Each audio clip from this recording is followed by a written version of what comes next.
मैं तुम्हें वह सम्मान दूंगा जो केवल तुम्हारे बेटे की ही नहीं, उसके वंशजों की भी प्रतिष्ठा बढ़ाता रहेगा। आज से वे होंकार की कलंगी पगड़ी में लगाकर समाज में मस्तक ऊंचा करके बैठेंगे। आज तुम्हें होंकार की कलंगी प्रदान की जाती है। हमारे YouTube channel famous stories of the world में आपका स्वागत है। जो बात अभी आपने सुनी उसी बात को आगे बढ़ाते हैं, और यह है कि किस प्रकार चुड़ावतों को होंकार की कलंगी पगड़ी में लगाने का अधिकार मिला था। इस अधिकार को प्राप्त करने की कथा हम आपको आज बताएंगे, और यह कथा लक्ष्मी कुमारी चुड़ावत की रचना राजस्थानी प्रेम कथा पर आधारित है, जिसका शीर्षक है प्रतिष्ठा। और ये कहानी इस प्रकार की शुरुआत है कि उदयपुर के राजमहल में बैठे राणा जी अपने प्रधान की ओर देखकर बोलते हैं, इन मराठों ने तो नाक में दम कर दिया। उनके ललाट पर चिंता की रेखाएं उभर रही थी और आंखों में एक गहन विचार था। नाक में दम क्या कर रखा है, बड़ी ही मुसीबत है। सारा मेवाड़ तबाह हो गया। जहां से भी इनका दल गुजरता है, गांव में आग लगाते हुए आगे बढ़ता जाता है। पास में बैठा एक व्यक्ति बोला, हमने मुगलों से लगातार अनेक वर्षों तक संघर्ष किया, परंतु ऐसी दशा कभी नहीं हुई जैसी आज हो रही है। और दूसरे ने भी इसका समर्थन किया। राणा जी और भी अधिक गंभीर हो गए। मराठों का दल मेवाड़ के गांवों को जलाता लूटता आगे बढ़ रहा था। वह चौथ लेना चाहता था। इसी को लेकर सलाह मशवरा दरबार में किया जा रहा था। खजाना खाली पड़ा है। आए दिन के हमलों से लोगों में एक भय जम गया है कि मराठों का नाम सुनते ही वे गांव खाली कर भाग खड़े होते हैं। राजपूत भी पहले जैसे वीर शक्तिशाली तो रहे नहीं, जो अपने सीने पर हाथी के दांतों की चोटें सहन कर लेते। पास में बैठा एक राजपूत तड़क कर बोला, हैं क्यों नहीं राजपूत? किसी ने पीछे पांव दिए हों तो बताइए। गाजर मूली की भांति हम अपने सिर कटाते आ रहे हैं। पूरे पौने 200 साल हो गए, बराबर आक्रमण होते आ रहे हैं, पहले मुगलों के और अब मराठों के। इन दिन रात के युद्धों से हमारे घरों की क्या दशा हुई है। जरा पधार कर गांवों में मुलाजिमा तो करें। एक एक घर में 10-10 विधवाएं बैठी आपको मिल जाएंगी। राणा जी गर्दन टेढ़ी करके बोले, धरती के स्वामी बनने वालों को तो गाजर मूली की तरह सिर कटाने ही होते हैं।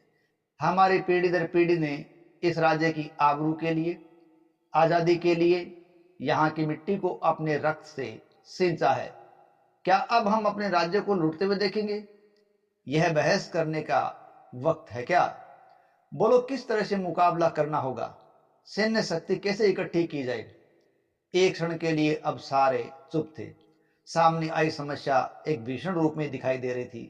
किसे सेनापति बनाया जाए, अनाज और धन का प्रबंध कैसे किया जाए, सैनिकों को कैसे आह्वान किया जाए, इस प्रकार के मसले अब उनके बीच में आ गए थे। इसीलिए मेवाड़ के सारे जागीरदारों, सरदारों, सामंतों के नाम एक हुक्मनामा जारी कर दिया गया।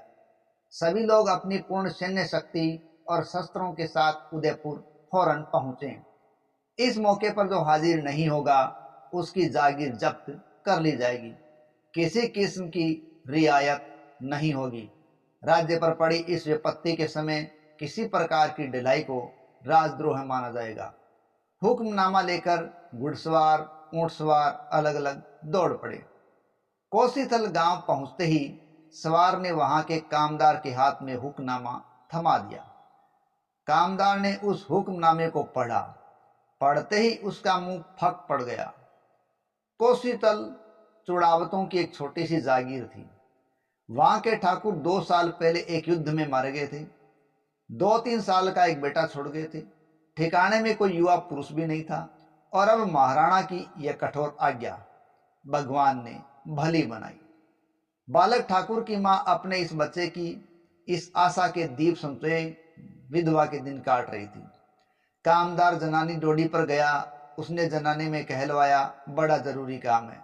सेविका ने माजी से जाकर कहा, कामदार और फौजदार ड्योटी पर खड़े हैं, आपसे बात करना चाहते हैं। मुझे तो वो घबराए हुए दिखाई देते हैं।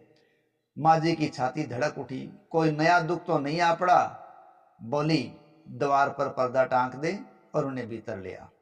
बेटे की अंगुली पकड़े माजी पर्दे के पीछे जा खड़ी हुई। कामदार मुजरा कर पर्दे के बाहर खड़े हो गए। हाथ लंबा कर राणा जी का हुक्मनामा पर्दे के अंदर कर दिया। अब पढ़ते केवल 2 शब्द माजी के मुंह से निकले, अब आप हुक्म दें। ठाकुर साहब तो अभी 5 के भी नहीं हुए हैं, इन्हें ले जाएं तो कैसे ले जाएं? माँ की नजर अंगुली पकड़े बेटे की भोली भाली काली आंखों से जा टकराई। माँ की ममता फन उठाकर फपक पड़ी, उसका रोम रोम खड़ा हो गया, छाती में उतरने का सा दूध संचरित हुआ। साथ ही जो हाजिर नहीं होगा उसकी जागीर जब्त कर ली जाएगी। हुक्म की यह पंक्ति जलते अंगारे किसी दिखाई देने लगी थी। एक साथ ही कितने ही विचारों ने माजी के मन में उथल पुथल मचा दी। जागीर जब्त हो जाएगी, मेरा बेटा पुश्त दर पुश्त की विरासत से वंचित हो जाएगा, समाज में कुटुंब में इसका सम्मान क्या रहेगा? जब ये जवान होकर समाज में बैठेगा तब एक भावी आशंका का स्वर कानों में गूंज उठा। ये श्रीमान राज्य पर आक्रमण के समय युद्ध में नहीं आए, इसलिए इनकी जागीर जब्त कर ली गई। इन चुड़ावतों को अपनी वीरता का बड़ा घमंड था, कहाँ गई आसान? साथ ही एक तस्वीर उसकी आंखों के सामने नाचने लगी। उसका जवान बेटा दांतों से अपने होंठ काटता नीचा सिर किए खड़ा है। अपने कानों में उस स्वर की गूंज ने और आंख के आगे नीचा सिर लटकाए बेटे की तस्वीर ने माजी को विचलित कर दिया। क्यों? क्या मैं ऐसी कोई गई गुजरी हूं? क्या मैं अपने बेटे के सम्मान की रक्षा नहीं कर सकती? धिक्कार तब मुझे और मेरे इस मातृत्व को। उनकी स्मृति कौंध गई। अपने पिता के मुंह से सुनी शतरानियों की वीरता की गाथाएं उसकी स्मृति में आई। चारण कवियों की कविताएं, क्षत्रिय महिलाओं की वीरता और बलिदानों की कथाएं उसके जहन में चलने लगी। कुछ हिम्मत सी आई, गंभीरता पूर्वक बोले, ठीक है, घुड़सवार तैयार करो। वह तो कर लेंगे, पर उन्हें लेकर जाएगा कौन? उनका स्वामी कौन होगा? क्यों? मैं हूं ना, मैं जाऊंगी। आप? अचंभे से कामदार और फौजदार दोनों के मुंह फूल पड़े। हाँ मैं। अचंभे की क्या बात है? तुम्हारे इसी खानदान में क्या स्त्रियों ने युद्ध नहीं की? आप नहीं जानते क्या? पताजी चूड़ावत की बेटी और उनकी ठकुरानी अकबर बादशाह से युद्ध में लड़ने के लिए खुद गई थी। लड़ते लड़ते युद्ध में अपने प्राणों की आहुति देकर वो अमर भी हुई है। मैं भी तो उसी घराने की बहू हूं, मैं क्यों नहीं जा सकती? जितने घुड़सवार सैनिक थे एक दल के रूप में सज्जित किए गए। नकारे पर कूच का डंका पड़ा और झंडे फहराने को खोल दिए गए। सिर पर लोहे का टोप, लोहे के काले जीरे बख्तर से ढके हाथ बेटे के कोमल शरीर को बाहों में उठाने आगे बढ़े। तब बालक का एक सहम गया। बोली तो माँ की है, पर यह अजीब भेष में आदमी कौन है? बेटे के गालों का चुंबन लेती हुई माजी बोली, यह सब तुम्हारे लिए, केवल तुम्हारे लिए बेटा। आगे आगे घोड़े पर भाला लिए दल के नायक पुरुष के वेश में माजी पीछे पीछे 50 घुड़सवार।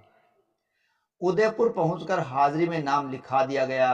कोसीतल के चूड़ावत ठाकुर में जमीयत के हाजिर हैं। आक्रमणकारियों का मुकाबला करने मेवाड़ की सेना चल दी। परंपरा के अनुसार मेवाड़ की सेना में हरावल भाग चूड़ावतों का ही रहा है। हरावल यानी अग्रणी भाग, अग्रभाग वो चूड़ावतों के हाथ में ही था। युद्ध में हरावल करने वाले ही आक्रमण की शुरुआत करते हैं। सिंधु राग में युद्ध के दोहे गाए जाते हैं।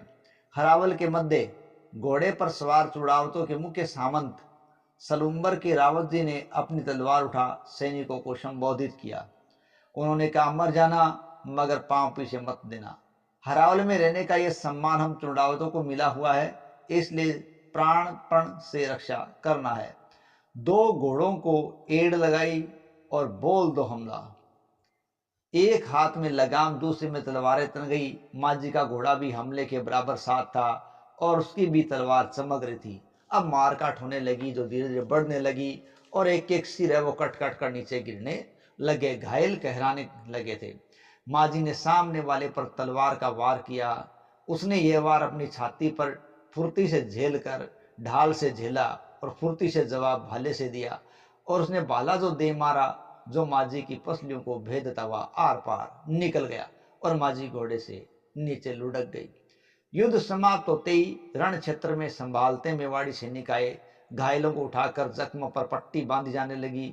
लोहे के टोप के नीचे गज भर लगे लंबे केस देखकर सब अचंभे में पड़ गए।